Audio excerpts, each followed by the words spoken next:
A single plant species costs governments over $3 billion annually in eradication efforts, yet in Japan, grandmothers harvest its young shoots for spring soup. We call it an invasive menace. They call it itadori, a seasonal delicacy richer in resveratrol than an entire bottle of red wine. The same compound sold in anti-aging supplements for $40 per bottle grows freely along every riverbank, crack in the pavement, abandoned lot, and forest edge across North America and Europe. Japanese knotweed has become the most hated plant in the Western world. Not because it is poisonous, not because it lacks value, but because it refuses to be controlled, refuses to be sold, refuses to be commodified. It grows where concrete fails. It thrives where chemicals are sprayed. It represents everything the industrial food system cannot tolerate: abundance without permission, nutrition without a price tag, medicine without a prescription. The war against this plant is not about ecology, it is about economics. The supplement industry has built a billion-dollar empire on a single molecule: Resveratrol.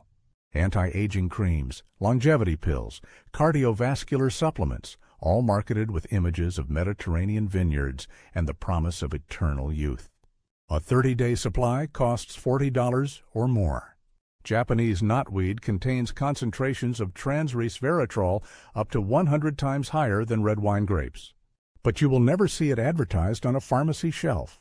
The plant grows too aggressively to be farmed. It spreads too freely to be patented.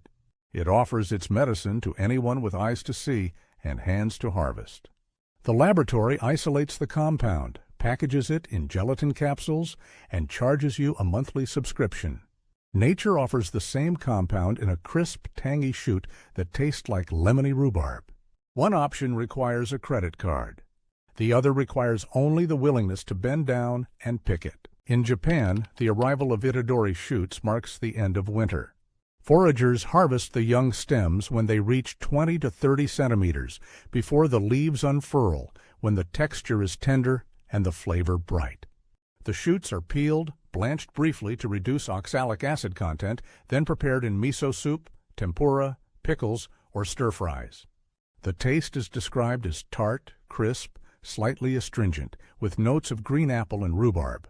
For centuries, this plant sustained mountain villages through early spring when stored vegetables ran low and new crops had not yet emerged. It required no cultivation. It demanded no fertilizer. It simply appeared each year, vigorous and dependable, a gift from the thawing earth. Western colonizers saw the same plant and declared it a weed. They sprayed it with glyphosate, dug trenches to contain it, passed laws to criminalize its presence. They never once considered eating it. The distinction is not botanical. It is cultural ignorance disguised as environmental management. Japanese knotweed commits an unforgivable crime in the eyes of modern agriculture. It cannot be controlled. Herbicides slow it down temporarily. Excavation only spreads the rhizomes further. A fragment of root smaller than a fingernail can regenerate into a full colony within a single growing season. The plant grows through asphalt, pushes through concrete foundations, infiltrates drainage systems, and reclaims abandoned industrial sites faster than any remediation effort. This terrifies property developers, municipal planners, and chemical companies alike. A plant that thrives despite human intervention undermines the entire premise of industrial land management. It demonstrates that nature does not require our permission to flourish.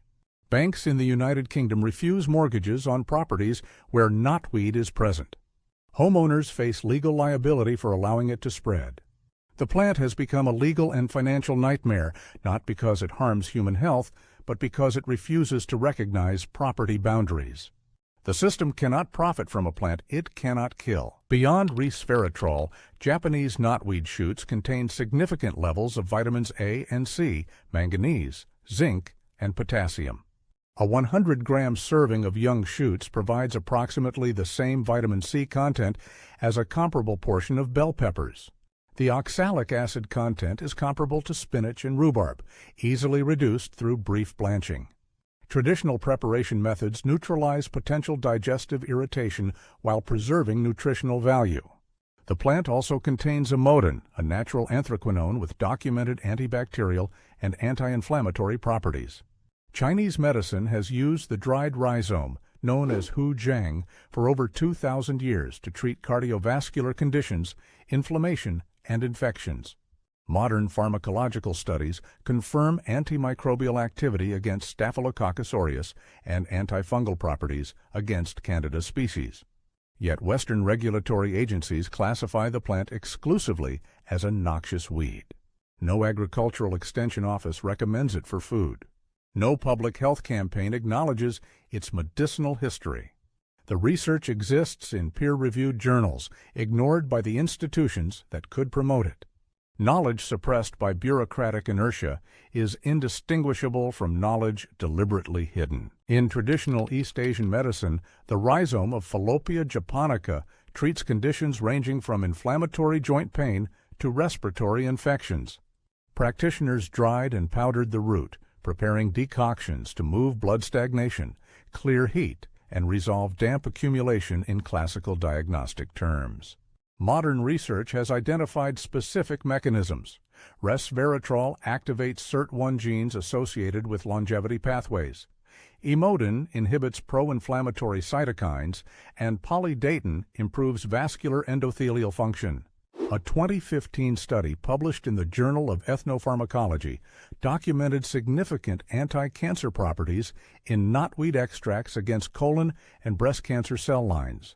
Another study in phytotherapy research demonstrated cardioprotective effects equivalent to pharmaceutical interventions in animal models. These are not fringe claims. They are peer-reviewed findings from recognized institutions. But the plant remains legally classified as invasive refuse. Pharmaceutical companies extract resveratrol from knotweed to manufacture expensive supplements, then lobby for harsher eradication policies against the wild source material. They profit twice, once from the synthesized compound and again from the taxpayer-funded destruction of the free alternative. The hypocrisy is structural. The same molecule is medicine when sold in a bottle, a threat when growing in your backyard. The logic is economic, not scientific. Yes, Japanese knotweed spreads aggressively in temperate climates outside its native range. Yes, it can damage infrastructure if left unchecked near buildings. But the narrative of ecological catastrophe serves interests beyond environmental protection. Invasive species discourse often obscures the deeper question: invasive to what system?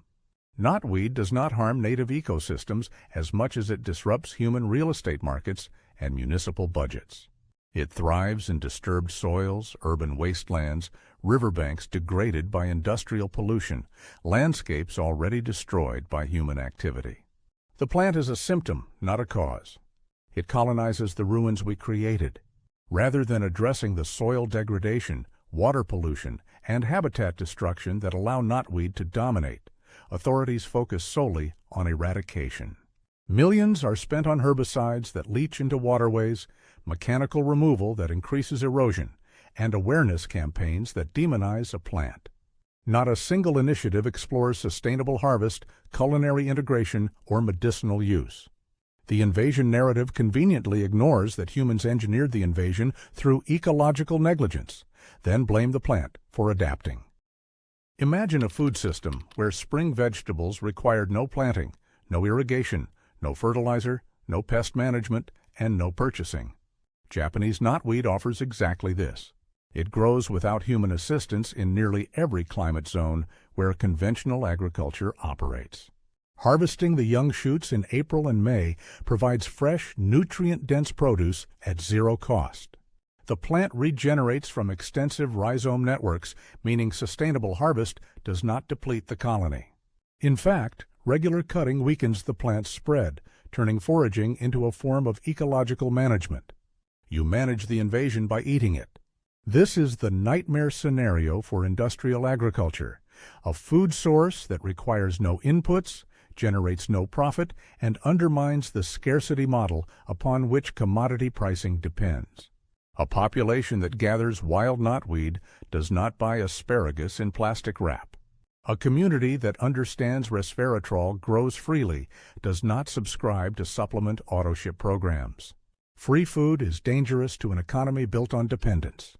The plant is hated because it liberates. Harvest Japanese knotweed shoots in early spring when they are 15 to 30 centimeters tall, tender, and hollow. The stems should snap easily, similar to asparagus.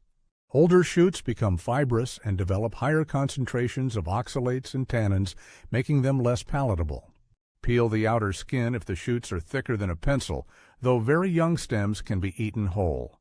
Blanch in boiling water for 2 to 3 minutes to reduce oxalic acid, then shock in ice water to preserve color and texture.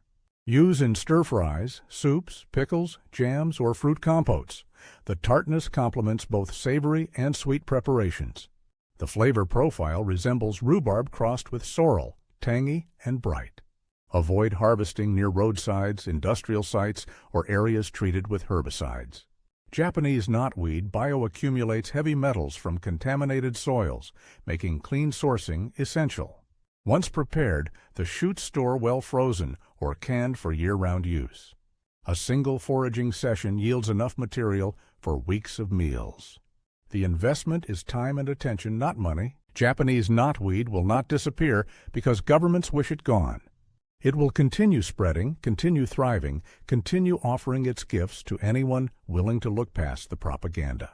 The choice is ours. Spend billions fighting a plant that cannot be defeated, or learn to coexist with it, harvest it, benefit from it. Recognize that the labels we assign, weed, invasive, pest, are political, not botanical. The same plant condemned in property law is revered in pharmacology journals. The same shoots eradicated with poisons are celebrated in Tokyo markets. Knowledge is the only variable. Every spring, nature offers a resveratrol-rich, vitamin-packed, cost-free vegetable that grows without human labor. The system tells you to fear it, criminalize it, destroy it. Ancestral wisdom tells you to harvest it, eat it, share it. The revolution is not in planting new crops. The revolution is in recognizing the abundance already here.